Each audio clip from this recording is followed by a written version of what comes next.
Welcome to Seeking the Lost with Earl Barnett. This program is sponsored by some area churches of Christ and is dedicated to spreading the everlasting gospel as revealed in the Holy Scriptures. The churches of Christ accept the Scriptures as totally inspired of God and the all-sufficient guide for faith and practice. Therefore, they reject all doctrines of men and rely totally on the Bible to direct their course in serving God. It is our pledge to you that each lesson will be the truth as revealed in His holy word. Mr. Barnett carefully prepares the graphics so you can clearly see the book, chapter, and verse of each lesson taught. We urge you to either copy the scriptures used or record this program for further study. If you have any questions or comments, or if you need prayer, the Seeking the Lost ministry can be reached toll-free at 1-800-390-7734. It is our prayer that Seeking the Lost will be an important source of information about God's Word and will help you more perfectly worship Him. And now, here is Mr. Barnett. Hello, ladies and gentlemen. Thank you for tuning in to the Seeking the Lost broadcast. You can hardly hear anyone speak today on television or perhaps even from the pulpit that they don't start talking about the end times. There's a lot of end time preaching going on today. And of course, all of us know that we don't know when the Lord is going to come back. But there's a lot of speculation today that people pick up different passages and they look at different headlines and they say, this is a sure sign that we're living in the end times. Well, my friends, I don't know if we're living in the end times or not. I do know this, that the Lord is coming back.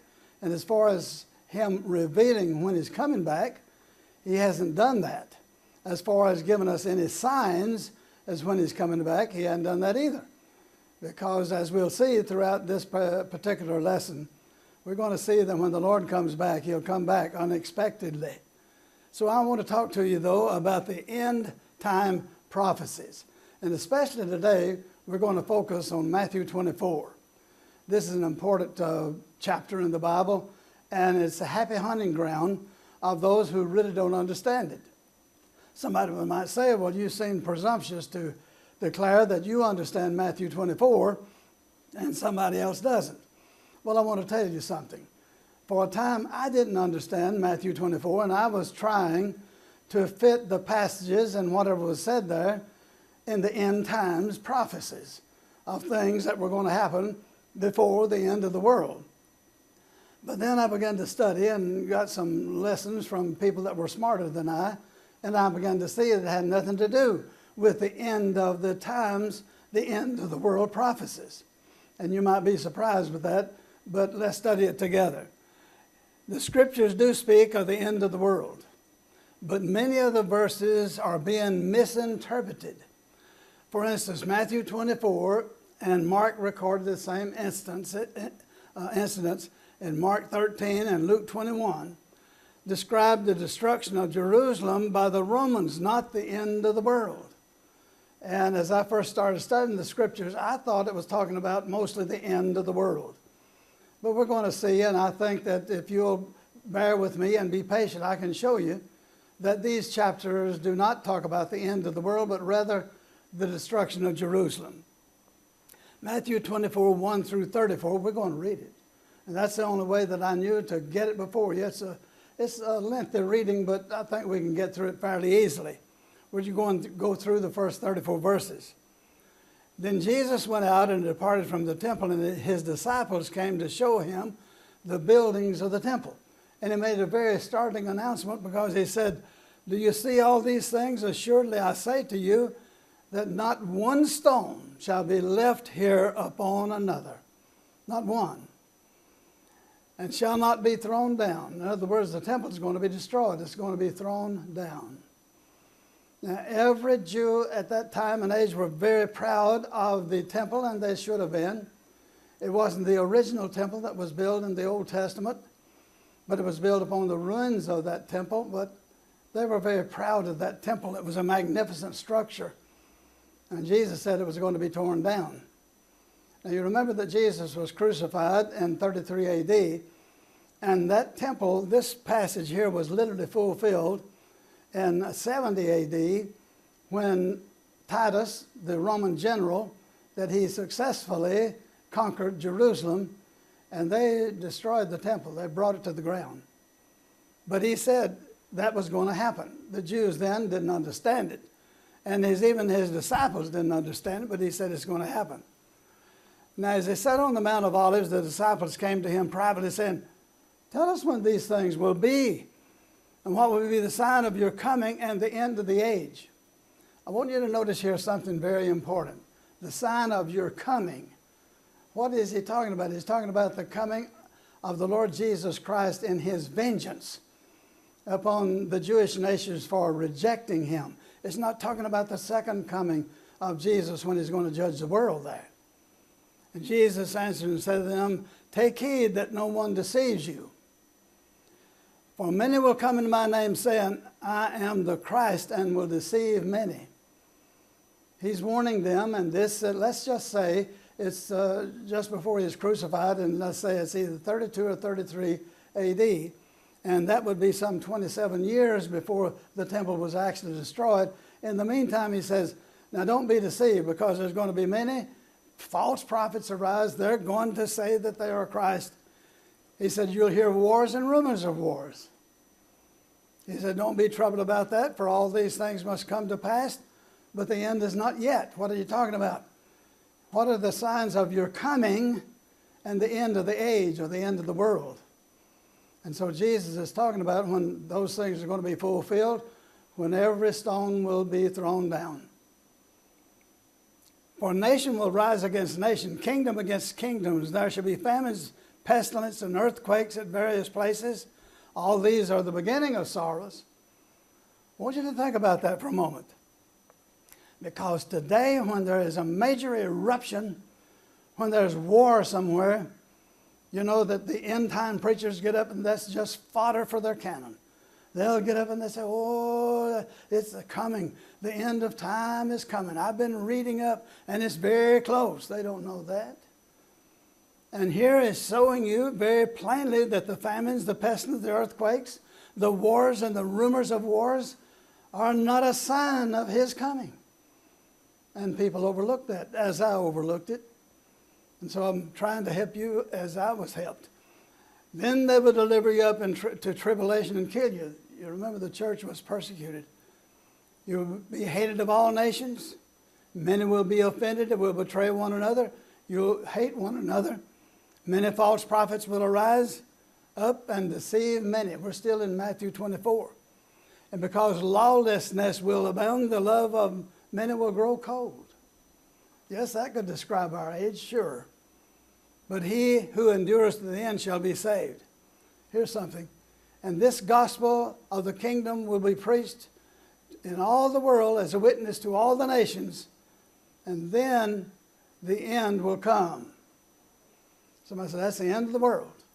I was talking to a young man one time, and he was very sincere, and he said, Jesus is coming soon, had a sign up. I said, how do you know Jesus is coming soon? And he said, well, all of these wars and all of these things that are happening, and the gospel's been preached to the world. I said, you know, the gospel has been preached to the world. It was preached to the world in the first century, and that is true. The first century Christians carried the gospel to the whole world. You remember the missionary journeys of the Apostle Paul and those of the Apostle Peter? You remember that they were scattered abroad and went everywhere preaching the gospel? You remember that on the day of Pentecost, all of those people that were there, and they went back home and carrying the gospel message with them? And that is the truth, that they carried the gospel to all the nations. And that is what this is talking about here. And I want to say this in passing, that, you know, we ought to be ashamed, and I think God is going to hold us accountable, because just think of the ways that we have of carrying the gospel to the world. The radio, the television, the telephones, the mails, the internet. We have so many means of communication. Are we carrying the gospel to the world? Well, they did it without any of those things in one generation. Something to think about. The gospel of the kingdom will be preached in all the world. When? Well, that's before the temple is going to be destroyed. But it's coming down. It's coming down. Now then, therefore, when you see the abomination of desolation spoken by Daniel the prophet, you go back and you'll see that Daniel spoke of that particular time when he talks about the people of the prince, that they will come. And they did take the city. And he said, standing in the holy place, he said, whoever reads now, let him understand. Then let those who are in Judea flee into the mountains. You know, that should have given me a clue a long time ago. That should have given me a clue. It's not talking about the end of the world. It's talking about the destruction of Jerusalem. At the end of the world, there's no mountains to flee to. That should have given me a clue long before I learned about it. Let him who is on the housetop not go down to take anything out of his house. He that is in the field not go back to get his clothes. It's not going to matter. Is it at the end of the world? Well, this is not talking about the end of the world. It's talking about the destruction of Jerusalem. But woe unto them who are pregnant in those days, who are nursing babies in those days. It's going to be especially hard on mothers who have babies in arms. It's going to be especially hard. Just pray that it don't happen then. And pray that your flight not be in the winter or on the Sabbath. All of these things are going to complicate your retreat and your escape out of Jerusalem. For then there will be great tribulation, such as not has been since the beginning of the world until this time, no, nor ever shall be. Great tribulation is going to come upon this nation. Did you know that it did? It actually did. I was reading a commentary before in preparing of this sermon, and they began to enumerate the different places where that the slaughter took place. That the Romans came in and they slaughtered. And they killed so many people. 500,000 here, 300,000 there, and just on and on and on till it amounted up to over 1 million people died when Jerusalem fell. And so it was a horrific slaughter. Be a great tribulation. You know, there's a false doctrine that is going around in the world today that has to do with the tribulation. That Jesus is going to come back secretly and he's going to take out the church, take out the good people and keep them out of the world for 7 years. And there's going to be 7 years of tribulation on the earth. And then he's going to come back and fight a great war. That is a false doctrine. We'll talk about that one later. But there will be great tribulation. Is that where you get your doctrine? It's talking about the fall and destruction of Jerusalem back there in the first century. Unless those days are shortened, no flesh should be saved. But for the elect's sake, those days will be saved or shortened. Then if anyone says to you, look, here is the Christ, don't you believe it? Or there, don't believe it, for false Christ and false prophets will arise. They're still with us today. They're still with us today. And show great signs and wonders to deceive, if possible, even the elect. And then he said, see, I have told you beforehand. I've told you now what's going to happen. So we'll go on. Therefore I say unto you, look, he is in the desert. Don't you go out there. Or look, he is in the inner room. Don't you believe it? For as the lightning comes from the east and flashes to the west, so also will the coming of the Son of Man be. In other words, you won't have to guess. You won't have to guess, because when I'm coming in the vengeance upon the Jewish nation for the way that they rejected me, when I'm coming, they will know it.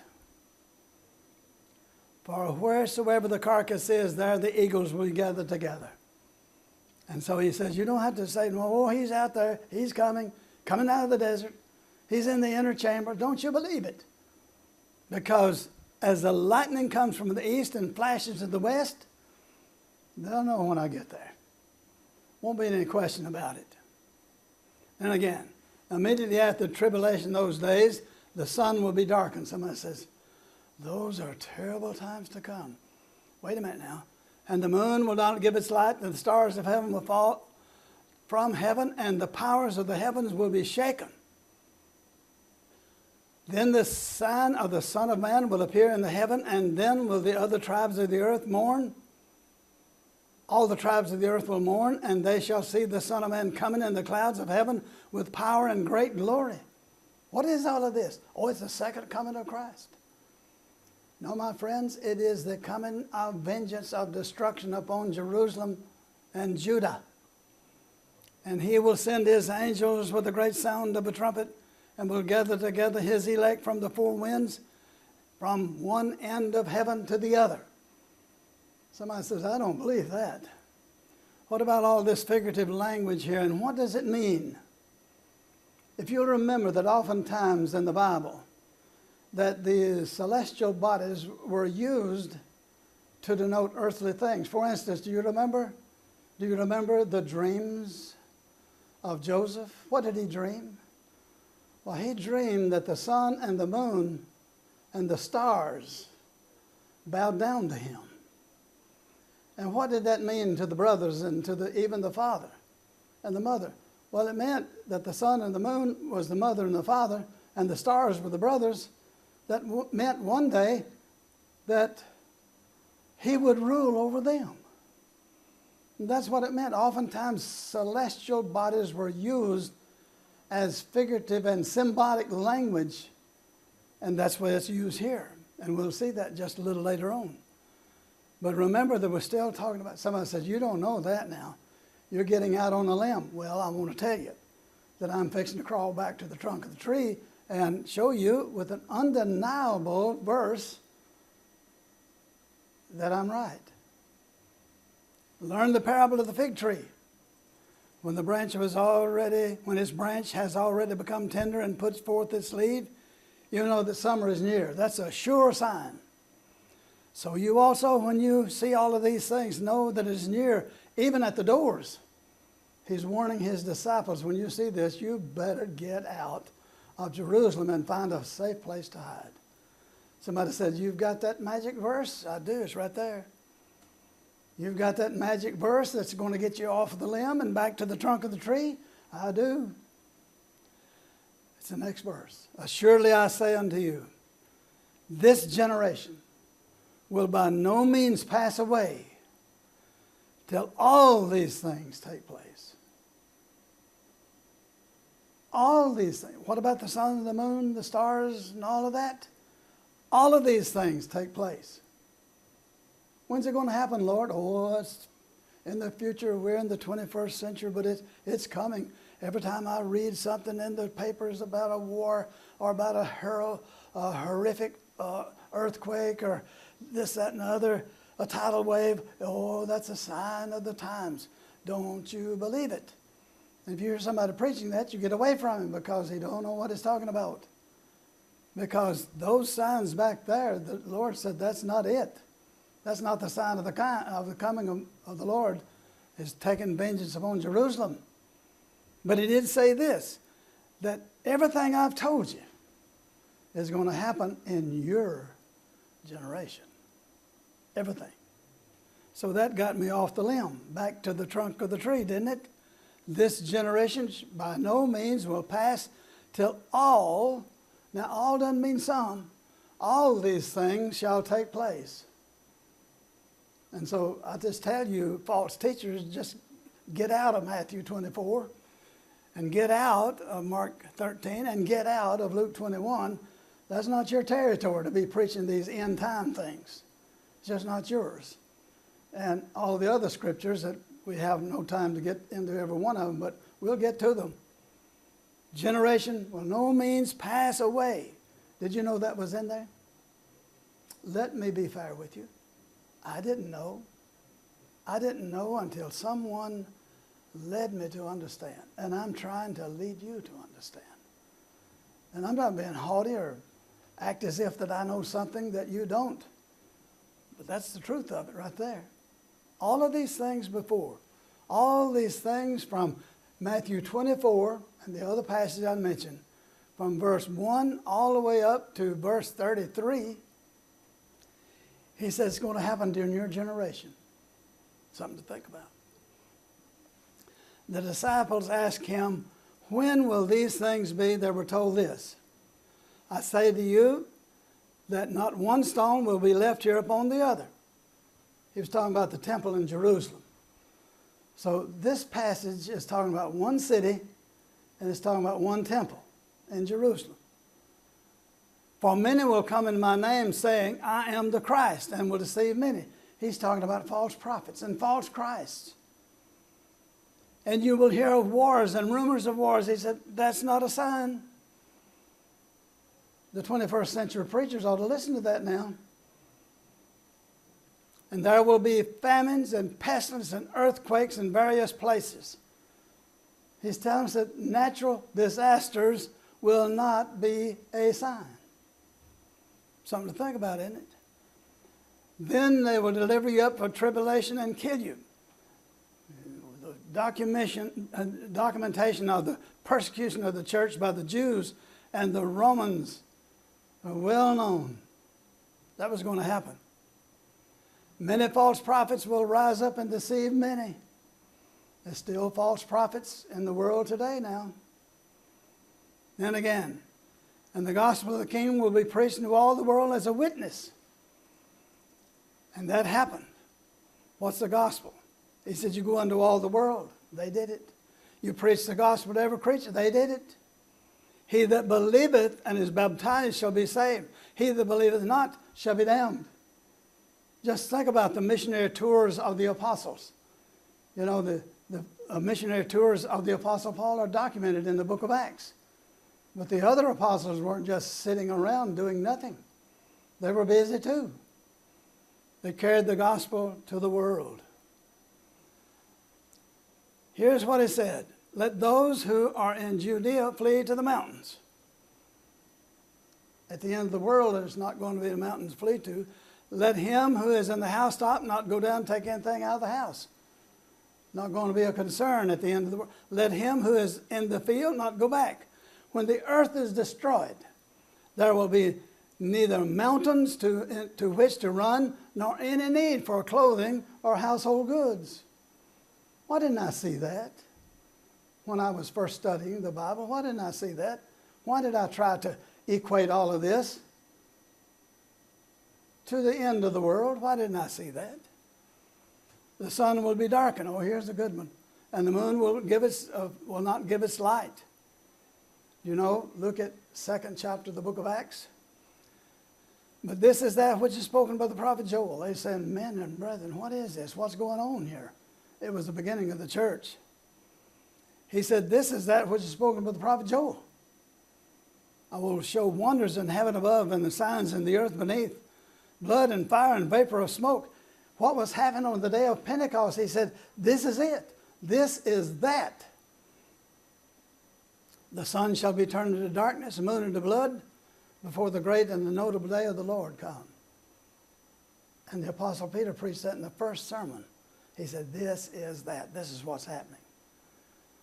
When the disciples who asked him, when will these things be? Were told, this generation will by no means pass away till all these things take place. You need to worry about it. You'll be here. You'll see it. It's going to happen. I wasn't in that generation. Neither were you. And so we are looking for the end of the world, but none of the things described in the 24th chapter of the book of Matthew, Mark 13, and Luke 21, that's not ours. The things described in Matthew 24, Mark 13, Luke 21 were going to happen to that generation and not to our generation. What was going to happen? Destruction of Jerusalem and the temple, the false teachers, the persecutions, the gospel of the kingdom would preach to the world. Oh, what about this now? The sun darkened, moon not able to give its light, stars. You remember what I told you a while ago of the symbolic language that is sometimes used, the celestial bodies?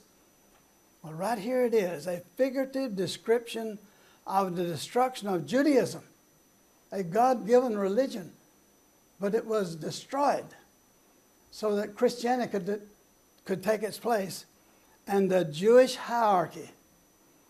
No longer there was going to be the priest, the high priest. No longer was there going to be the annual trips to Jerusalem. Judaism was over. It had served its purpose. It was the schoolmaster that brought us to Christ. And that's what it's talking about, the symbolic destruction or description of the destruction of Judaism and the Jewish hierarchy, so that Christ, as our high priest, could take charge. He's the one. The sun darkened, the moon not to give its light. That's what it's talking about, the symbolic language. Somebody says, well, you ain't even touched on Revelation. I have not. But I want to tell you something. Revelation is the happy hunting ground of the end time preachers. Anytime something comes up, something unusual across the world, some kind of an explosion, a war, or earthquakes, or pestilence, they jump up and say, oh yeah, look at here. It's over here in the book of Revelation. I have been checking very closely, and it's close to the end of time.